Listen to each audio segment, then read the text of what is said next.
The Steelers took care of business on Monday Night Football for their second win in as many weeks. Today, the team hits the road for a 4:25 showdown from the Motor City as the Detroit Lions play host from Ford Field. We have all the latest on this big matchup coming up next. You are watching Steelers Kickoff live right here on KDKA TV.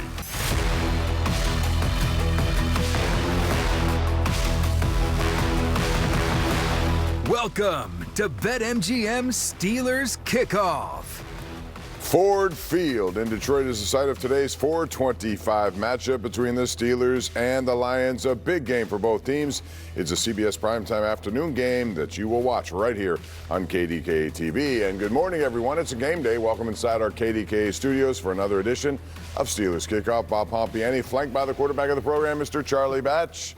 Getting close to holiday time. More on that in a minute. Rich Walsh and Gerry Dulac will be alongside from Detroit in just a couple of minutes. Charlie, over the last couple of games, we have seen really the best version, I think, of Aaron Rodgers since he became a Steelers quarterback. Not many people would have sat here in Week 16 of this season and said Rodgers would have more yards and touchdown passes than any other quarterback in the AFC North, but here he is. And here he is, and I think this is something obviously Mike Tomlin wanted as he envisioned Aaron Rodgers joining his team. Right there, 22 touchdowns, 7 interception. That's a 3 touchdown to interception ratio. That is winning performance, and this is something not only this season, but Aaron has been doing that throughout the course of his career. Certainly has. It's time for our weekly quarterback analysis presented by Cleveland Brothers. We've talked all year about the Steelers not utilizing the middle of the field in the passing game. But Monday night, they reversed that trend and did it pretty consistently. As you can see by the passing chart, Rodgers did use the whole field against Miami, had great success over the middle. So, Charlie, is this simply a change because of the Dolphins' scheme, or do you think the Steelers plan to use the middle of the field for the rest of the season? Yeah, this is more scheme right there because defensively they were looking to play a too-high shell, trying to take away some of that running game. But when you do play that, you have to force them and really make them pay in the middle of the field in the very manner that you're seeing on the screen right now. Not just DK, Freiermuth, and then ultimately you're seeing another play here by DK. Watch the block by Calvin Austin, cleaning up the safety to allow DK to get in the field. That is playing at winning football, and everybody is contributing, even when you're not getting the ball. Great job, Calvin Austin. And the thing is, those passes are pinpoint. Very little windows there. Small way to get that ball in there, and Aaron Rodgers did. All right, now it's time to head to Detroit, site of Super Bowl 40 over the Seattle Seahawks. We all remember that. Rich Walsh is standing by at the team's hotel in Detroit. Rich has more on Aaron Rodgers heading into this matchup. Rich, good morning. Good morning. Well, guys, the Steelers have won 2 straight for the first time in more than 2 months, and things seem to be clicking right now, especially in offense. And the same goes with Aaron Rodgers, who's coming off his best game and likes the fact that this team is playing meaningful football this time of the year. Also likes that he's playing a familiar foe. Well, I've been a part of a lot of meaningful football games down the stretch of my career. I think it's just a steadiness. Like every game is the same. The games in the beginning of the season are just as important in the win-loss column as the games late. Obviously, there's more pressure. There's more to play for late in the season because things have started to shake out, and you know where you stand in the standings, and you know what you need to do to get to the next phase of this chapter. So, it's just trying to be the same every single week and trying to bring the same energy, same consistency, and same level of confidence that you do in week 1 that you do in week 16.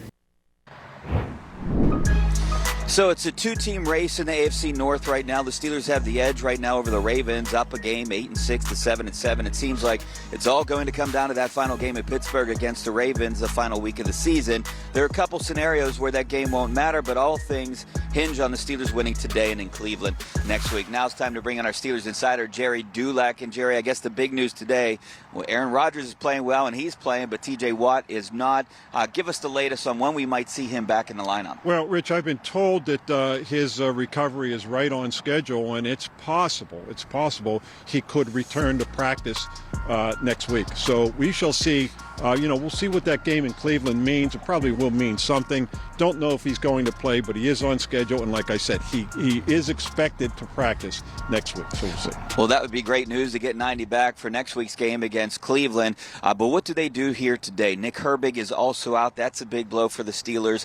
Jack Sawyer will start, but how's that rotation going to work without those guys? You know, Rich, when you lose your 2 best edge rushers, and I say that because lately Alex Highsmith has been the most productive edge rusher they have, but Jack Sawyer is going to play a lot. They did not elevate DeMarvin Leal. He did not play well last week, so They weren't in any hurry to put him back on the roster. That's why they brought in Jeremiah Moon. You'll see him work in there. And also Malik Harrison, their inside linebacker, has played outside with the Ravens. So if they get into a problem, Malik Harrison can line up outside as well. Well, it definitely will be interesting, especially against one of the best rushing attacks in the NFL. Guys, back to you in Pittsburgh. Oh, Detroit, they average 30 points a game, best in the NFL. It'll be a tough assignment. Thanks, gentlemen. Appreciate that. Now it's time for the Hyundai by the Numbers segment, focusing on those first drives to start the second half, much improved. In the last 2 games alone, the offense is averaging 8 yards per play, and that has led to 10 points right out of, after halftime. Compare that to the previous 6, where the team has averaged less than 3 yards per play and a very measly 3 points. So, Charlie, have you noticed any differences in their play calling over the last couple of games out of the locker room? How have they improved their second half first drives? Yeah, they're definitely play calling is a lot more aggressive for sure. And the one thing we always talked about offensively was to get that double score right before the half and then come out in the second half. And players had to execute better, and you saw that right here on Can the Gainwell catch. You can block everybody up with the exception of one person, and that person was a safety. He was able to spring that for a big play there, and ultimately you're seeing it in the passing game. That's what you want to see in that connection to make people pay, and when you do, that increases your chances of winning the game. Yes, indeed, and we're just getting started here on Steelers Kickoff. When we come back, Rich Walsh spoke with tight end Jonnu Smith on the South Side earlier this week. Keep it locked right here. It's KDKA TV. Welcome back to BetMGM Steelers Kickoff. We continue with Steelers Kickoff, and we all know how important the tight end position is to Arthur Smith's offense. It was underscored when the team acquired Jonnu Smith from the Dolphins in the offseason. Rich Walsh spent some time with one of the 2 tight ends who rushed for a touchdown last week. John, it seems like you guys had your most complete game. Do you feel like this offense is clicking at the right time right now? I would say we're going in the right direction. Still a lot of things we need to clean up. But, you know, it's the NFL, and each week is a fight in its own. And so we understand the mission that we have before us going into this week. And, you know, that's what we're hyper-focused on right now. You're a guy that can do it all. Running back, receiver, tight end. You know, how did that come about? Oh, man, I guess I go back to just backyard football, man, growing up in the inner city of Philly, you know, playing in the schoolyard with my friends. And, you know, if you get tackled, man, and it's a bad look, you know what I mean? And so I always just prided myself on, you know, not going down, you know, when the first man tries to make contact. And so, you know, it's just something, that's just a trait that I had since I was a kid, man. And when I get that ball in my hands, obviously, you know, I just try to always bring my playmaking ability alive. When you got the call that you were traded here, what was that like? It was just an opportunity to come out here and be a part of an organization that's about winning. Mike Tomlin is, to me, one of the greatest head coaches of all time. And I got a great deal of respect for Mike T and, you know, who he is as a coach, but also who he is as a man. And, you know, kind of knowing him from the outside and the culture that he's established, you know, it's a very, very fortunate thing to be a part of that. And so I had the opportunity, you know, to come here, and, you know, my eyes just lit up. And so I'm proud to be part of the Steelers organization. All right, Rich, thanks. So, Charlie, last week we saw Jonnu Smith utilizing the backfield, which he's done before in his career. Could it be something the Steelers do often moving forward, or you think this was just a chance to say, Jonnu, you want to score against your old team? Here you go. I think it definitely was the latter for sure. You give an opportunity to score against your former team. But yet, when you're now moving him into different spaces, that lets you know how featured and versatile this guy is. This is going to be an important game for him because that speed and that surface of the Lions field, this is an opportunity for Jonnu Smith to be now featured in this particular game. So I'm looking to see him involved a lot more today. Fast track, he's good with yards after catch. Maybe that's one of the keys to today. Another look at the Motor City site of Steelers and Lions this afternoon on KDKA TV. It's a CBS primetime matchup. We'll have it for you here. And when we return, we have more on the Detroit Lions. Rich profiles the Lions, a team that is desperate and on playoff life support. It's all coming up next. 23 wins in a row at home on a Monday night. Marquee matchup coming up on Sunday. Steelers and Lions from Ford Field in Detroit. As always, a lot of Steeler fans on the road. In a hostile venue, and so we're really excited about it. Motown, it don't matter because it's our town. Here we go, Steelers, here we go. Let's get it. Ah! Here we go, Week 16 of the NFL season in Detroit. And, you know, the Lions are in a similar position as the Steelers. Over in the NFC, they're 8-6. They're fighting for a spot in the upcoming playoffs. Rich has a deeper look at Dan Campbell's team, which can score with the best of them, Rich. Well, last week the Steelers faced an anemic passing attack in bitter cold conditions. This week it's a different story. One of the best passing attacks, and they're playing indoors, but they're playing against a team that is searching for consistency. After starting the season 4-1, the Lions haven't been able to win back-to-back games for the past 10 weeks. They've alternated wins and losses, including beating Dallas 2 weeks ago, but then losing to the Rams. Listen, it's frustrating, but you can't go down in the dumps, and we can't feel sorry for ourselves. And I don't think we will. I really don't. We don't have those type of guys. We go back to work. And so you want a streak, you win the first one. Then you worry about the next one after that. That inability to string wins together has certainly not been caused by a lack of offense. Jared Goff ranks third in the NFL in passing yards and second in touchdowns. They also feature one of the best running back duos in Jahmyr Gibbs and David Montgomery. Gibbs averages 5.5 yards per carry. Both backs have touchdown runs of over 75 yards this year. On the outside, Amon-Ra St. Brown has developed into one of the NFL's top wide receivers. He's top 5 in both catches and yards and second in TDs with 11. Their defense has been largely responsible for their inability to string together wins. They rank in the bottom third of the league in both points and yards allowed and were torched last week in Los Angeles. The Lions are currently in third place in the NFC North and likely need to win out to ensure themselves a postseason bid. Don't worry about the what-ifs, this. Yeah, we got to win. So be it. We wanted to win week 1. We wanted to win week 2. We want to win week 8. We want to win this one. So keep putting the work in, the focus, the detail, and let's go find a way to win a game.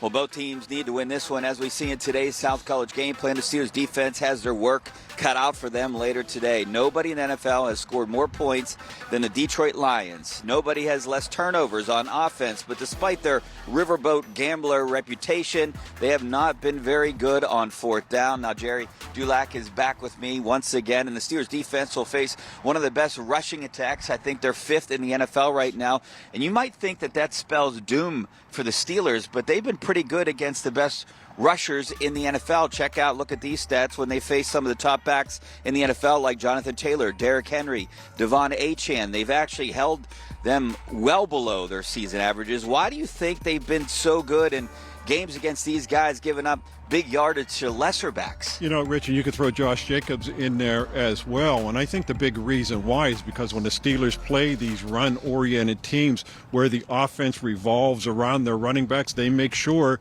priority number 1 is taking away the run game, stopping that running back, and then the rest will kind of fall in line, make them one-dimensional. So it's not that they ignore the, quote, lesser backs. It's just that maybe those offenses revolve more around the quarterback. But this offense here with those 2 running backs, you have speed and you have power with David Montgomery and Jahmyr Gibbs, who I think is one of the top running backs in the league. So their focus today will be on stopping those guys, but the problem is they can throw the ball. Jared Goff, highly accurate, especially indoors. Well, those guys are pretty good, and I'll tell you one area that the Lions have been consistent. They're really good in bounce-back games. 15 straight games where they win after a loss. Guys? Well, it's a tough test. We're going to find out today. All right, gentlemen, thank you. And while it's been 20 years since the Lions beat the Steelers, think about that. And the man sitting beside me remembers that game well. Charlie Batch, take me through what you remember about beating your hometown team while quarterbacking the Detroit Lions. Man, you talk about 20 years ago. Actually, it's 27 years ago, and amazing how all those years flew by. But, man, that game was Charlie Batch for a rookie year Thanksgiving Day game. We had 100 people from Pittsburgh coming up to that game, so I knew everybody here was watching. And it was a national game, and it was playing against the hometown team, and it was just important to get the win. We were able to do that in that particular game. But if you remember, Bob, it was actually history was made in that game because it was the coin flip game. Jerome called heads, tails, and that was the last time that you actually were able to call a coin flip in the air. How about that? History in the making right there. All right, now it's time to send the program to New York City. James Brown standing by. He has a preview of what's coming up today on the NFL Today on CBS. JB.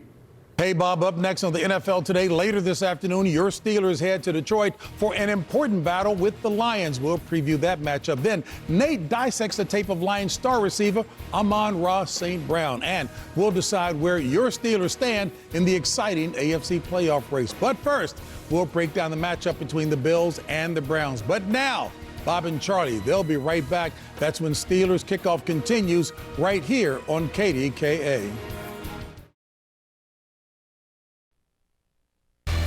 Steelers Kickoff is presented by McClellan's Contracting and Roofing. If our name goes on it, we stand behind it, so you can stand in it. All right, we all know that turnovers are really game changers, both in a positive and negative manner, depending on whether your team is causing them or giving them up. Let's take a closer look at the Steelers offense in the turnover situation. They are perfect 4-0 when holding onto the football, 2-1 when giving up just one turnover, 0-4 with 2 turnovers, 0-1 with 3. Important to note there have only been 4 total offensive turnovers in the last 5 games, a big part of their success. Charlie, limiting turnovers is a key, but today, how dangerous will it be if Detroit gets their hands on the ball? Yeah, they have to do a great job of protecting the football, and this formula is when they create turnovers, they turn it into points, and they ultimately win ball games. That's how Detroit has been successful. They're very stingy about giving the ball up. Now let's take a look at the AFC playoff picture heading into Week 16. A much smaller list with just 2 in the hunt. As you can see here, Denver has the #1 seed at this point. New England still trying to hold off Buffalo. They're both right in the thick of things. New England currently #1, then Jacksonville. Pittsburgh has a home field game if they should win the AFC North. LA, Buffalo, Houston are the teams in the wild card, just 2 in the hunt. And now let's take a look at the Steelers and Ravens path over the last 3 weeks here. You can see the Patriots and Packers will not be easy games for the Ravens. The Steelers have the Lions and then visit the Browns next Sunday afternoon. Then these 2 teams will battle at Acrisure Stadium final week of the regular season. That game may not even mean anything, or it could be for the AFC North Division Championship. A lot on the line. Charlie, we're less than a week away from Christmas.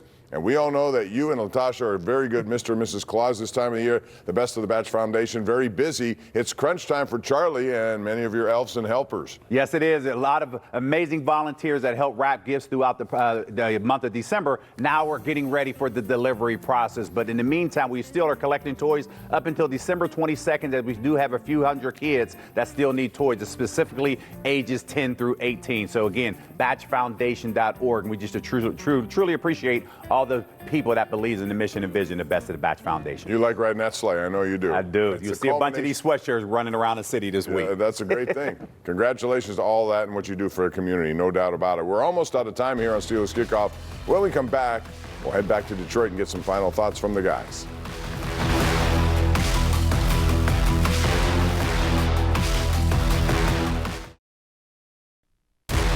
Welcome back to BetMGM Steelers Kickoff.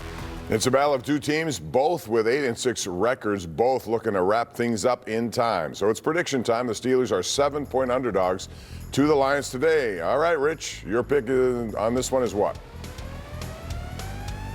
Hey, the Steelers haven't won 3 straight since the beginning of the season, end of September, beginning of October. I think they stack wins here today. I think they beat the Detroit Lions. I know everyone's worried about the run attack of the Lions, but I think they shut them down without T.J. Watt. I like the Steelers in this game, 27-24, and win their 3rd straight. This is part of the Aaron Rodgers revenge tour. Jerry, what do you like? You know, Rich, I don't think this game is an important game as much as it is a telling game for this Steeler team. If they're able to walk in Detroit after winning the past 2 games the way they did and beat the Lions, who are desperate to win to remain alive for the playoffs, I think that's going to change the narrative about how good this Steeler team actually is.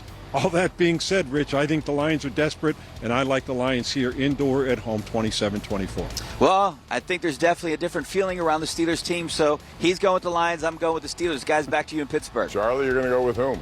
This is going to be an exciting game to watch. There's going to be a ton of points that are being scored in this particular ball game. I expect Aaron Rodgers to throw for a lot of yards. And Mike Tomlin playing that disrespect card. Steelers win 33-31 in the shocker here today.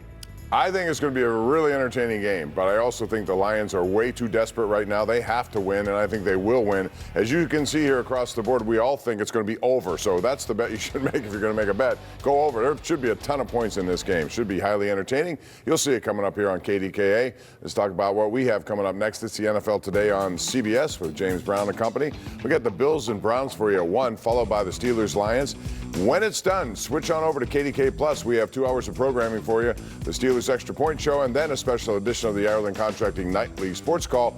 We'll wrap it all up live tonight with the #1 Cochran Sports Showdown. That's after the late news, and we will know a lot more as we head into the final 2 weeks of the NFL regular season. That's going to do it for all of us here. I'd like to wish you a happy holidays, Merry Christmas.